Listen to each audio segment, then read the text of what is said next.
ये सोहन, घर का ये हिस्सा तेरा है और ये मेरा।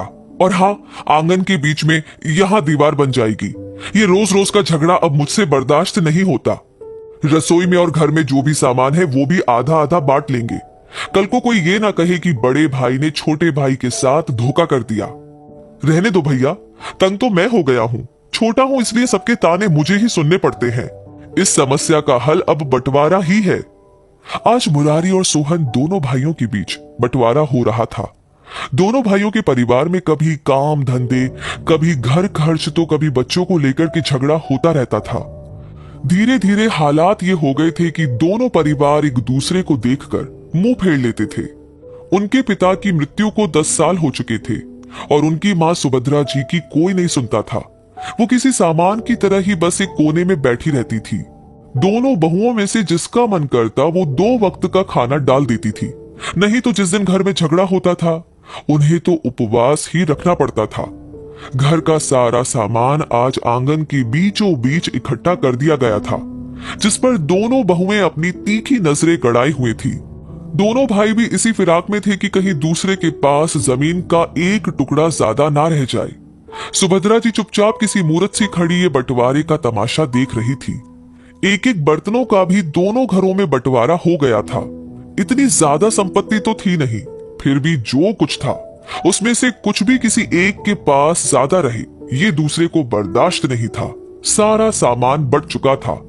तभी मुरारी की नजर अपनी मां पर पड़ी। आंखों में बनावटी दुख लिए वो मां के पास आया और बोला, देख ले मां, तेरे लाडले सोहन को एक एक चीज का हिस्सा कर लिया। मां, मुझे तो बस तेरी फिक्र है। तू तो उस पर जान छिड़कती है, उसके बच्चों से भी तुझे ज्यादा लगाव है। मां, मेरा क्या है, मैं तो जैसे तैसे रह लूंगा, तू उसके पास ही चली जा। मुरारी की कही बात को सोहन की पत्नी ने सुन लिया। वो तो सन्न पड़ गई। थोड़ी देर में सोहन भागा भागा आया। भैया, मानता हूं हमारे बीच नहीं बनती, लेकिन मैं इतना स्वार्थी नहीं कि मां को भी ले जाऊं। वैसे भी मां को भाभी से ज्यादा लगाव है, उनके हाथ का खाना ही मां को भाता है। मेरी पत्नी को तो मां वैसे भी ज्यादा पसंद नहीं करती। फिर आप तो बड़े हैं और मां की सेवा का पुण्य तो आप ही को मिलना चाहिए।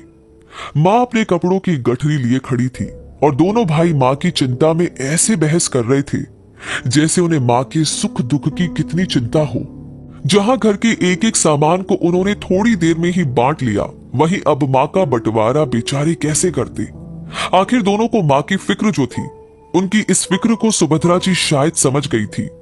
बचपन में भी दोनों भाई आपस में ऐसे ही लड़ते थे। दोनों भाई कभी मां के हाथों से खाना खाने के लिए आपस में झगड़ा करते थे, तो कभी मां की गोद में बैठने के लिए।